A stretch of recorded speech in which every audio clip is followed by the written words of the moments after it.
अवध के नवाबों की फेहरिस्त में शामिल नवाब वाजिद अली शाह के नाम का जिक्र आते ही किसी भी आम इंसान के जहन में उनकी जो पहली तस्वीर बनती है, आमतौर पर वह एक अय्याश और आराम पसंद शख्स के तौर पर ही होती है। लेकिन इस सब से परे नवाब वाजिद अली शाह हुनर और फन के माहिर थे। उनके जरिए किए गए कामों को उनकी निजी जिंदगी से जोड़कर देखना उनकी शख्सियत को कम करना होगा। 30 जुलाई 1822 ईस्वी के दिन वाजिद अली शाह का जन्म अवध के शहजादे अमजद अली शाह और उनकी बेगम मलिका केशवर के दूसरे बेटे के तौर पर हुआ था। वाजिद अली की पैदाइश के वक्त उनके चाचा गाजिउद्दीन हैदर शाह अवध के नवाब थे, लिहाजा सीधे तौर पर वे वली अहद सल्तनत की कतार में शामिल नहीं थे। इतिहासकार रोजी लेवेलिन जोन्स ने अपनी किताब the last king in India में लिखा है कि वाजिद अली शाह का इरादा अवध पर हुकूमत करने का नहीं था। बचपन में एक रोज सबक याद करते वक्त शहजादे का ध्यान अपने पाठ की जगह कोई धुन गुनगुनाते हुए अपने कदमों को थिरकने में लगा हुआ था। इस हरकत से उनके हाफिज इतना चिढ़ गए, नतीजतन उन्होंने शहजादा वाजिद को एक जोरदार तमाचा जड़ दिया। लिहाजा शहजादे को एक कान से सुनाई देना पूरी तरह से बंद हो गया। वाजिद अली शाह ने 13 फरवरी 1847 ईस्वी को लगभग 25 वर्ष की उम्र में उस वक्त अवध की नवाबी संभाली जब अवध की हुकूमत अपने सबसे बुरे दौर से गुजर रही थी। ये वो दौर था जब ब्रिटिश हुकूमत ने हिंदुस्तान की बाकी की रियासतों की तरह अवध को भी अपने जाल में पूरी तरह से फंसा लिया था।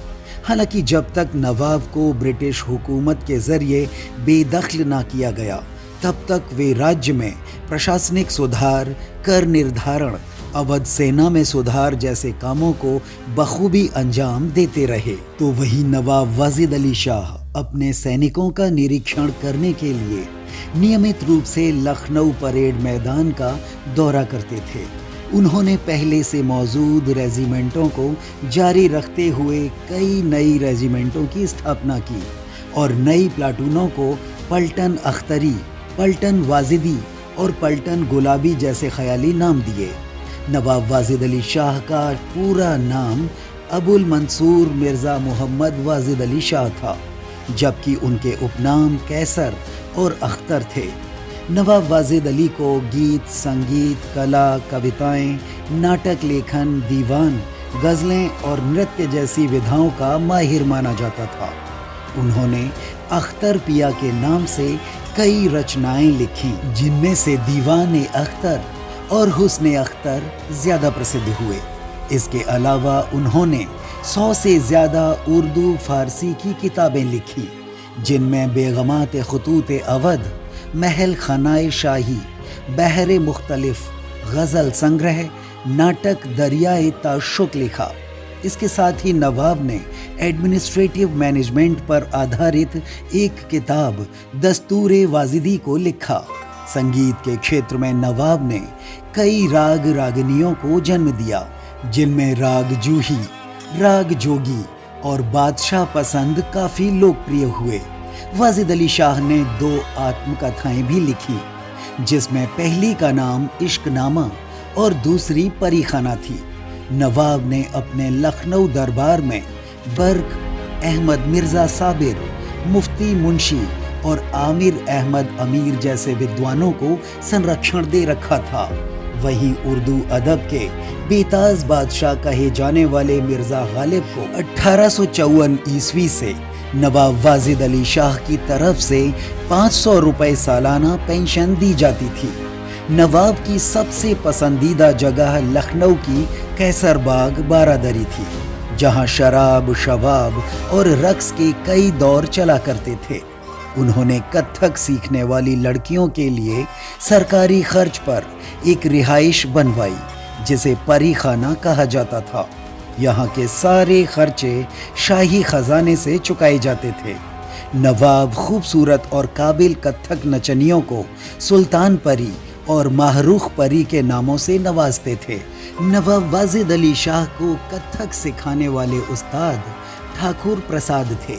ठाकुर प्रसाद ने ही लखनऊ के कथक घराने की स्थापना की थी। इतिहासकार राधा कमल मुखर्जी ने अपनी किताब Lord of the autumn moons में लिखा है कि नृत्य संगीत के लखनऊ घराने की आधारशिला नवाब वाजिद अली शाह ने ही रखी थी। वाजिद अली ने वासिद खान, प्यार खान और जाफर खान से संगीत की शिक्षा ली थी, जिनमें बासित खान गायक छज्जू खान के बेटे और मियां तानसेन के वंशज थे। वहीं नवाब के सबसे पसंदीदा गायक बहादुर हुसैन खान थे, जिन्हें उन्होंने जियाउद्दौला के खिताब से नवाजा, जो तानसेन के दामाद नौबत खान के वंशज थे। कैसरबाग में ही रहस यानी रास लीला और जोगिया जश्न आयोजित किए जाते थे, जहां भस्म रमाए और जोगिया वस्त्र धारण किए नवाब वाजिद भी शरीक होते थे। नवाब वाजिद अली शाह ने अपनी आत्मकथा परीनामा में अपनी जिंदगी से जुड़े कई राजों को उजागर किया है। परी खाना को उन्होंने उस वक्त लिखा जब वे महज 26 वर्ष के थे, जिसमें उनकी शुरुआती प्रेम कहानियां बेबाकी से दर्ज हैं। वे लिखते हैं, हर शख्स को ऊपर वाले ने मोहब्बत करने का मिजाज दिया है। इसे बसंत का बगीचा होना चाहिए, लेकिन मेरे लिए यह एक खर्चीला जंगल बन चुका है। 8 वर्ष की उम्र से लेकर 11 बरस तक उन्हें जिस्मानी सुकून देने वाली औरतों में 45 साल की रहीमन और 36 साल की अमीरन थी। बाद में इस फेहरिस्त में बन्नो साहब, हाजी खानम जैसी अधेड़ औरतों के नाम भी जुड़ते चले गए। नवाब के वंशजों का मानना है कि वाजिद अली शाह इतने पाकीज़ा शख्स थे कि किसी औरत से निकाह या मुताह किए बिना वे उसे छूना तो क्या, उसके साथ अकेले वक्त गुजारने को भी तैयार न होते थे। यही वजह थी कि उन्होंने साल के 365 दिनों से ज़्यादा शादियां रचाईं। इसमें रिश्तेदारों की लड़कियां, अधिकारियों की लड़कियां, कोठे वालियां, ब्याहता, तरकारी वाली और काली हबशी लड़कियां भी शामिल थीं। नवाब वाजिद अली शाह का पहला निकाह 16 बरस की उम्र में आलम आरा बेगम के साथ हुआ, जो उनकी खास बेगम बनी। लखनऊ का आलम बाग उन्हीं के नाम पर बसाया गया था। वहीं नवाब की मां मलिका केशवर ने उनकी दूसरी शादी रियासत के वजीर नकी खान की बेटी अख्तर महल के साथ करवा दी। वाजिद अली ने अपनी बाकी की शादियां मुताहनामा के जरिए की, जिन्हें मियाद पूरी होने के बाद तलाक भी देते रहते थे, पर खतों के जरिए उनकी खैर खबर भी लेते रहते। बावजूद इसके उन्होंने अपनी कई बीवियों और बच्चों के साथ जालिमों जैसा सलूक भी किया। उनकी एक बीवी बेगम हजरत महल 1857 की क्रांति के दौरान काफ़ी प्रसिद्ध हुई थी। 1801 ईस्वी की संधि के तहत अंग्रेज़ों ने अवध राज्य के ज़्यादातर हिस्सों पर कब्जा कर लिया था। उन्होंने मुगलों से जूझने और दक्कन में अपनी स्थिति मजबूत करने के लिए अवध का इस्तेमाल एक बफर स्टेट के तौर पर किया।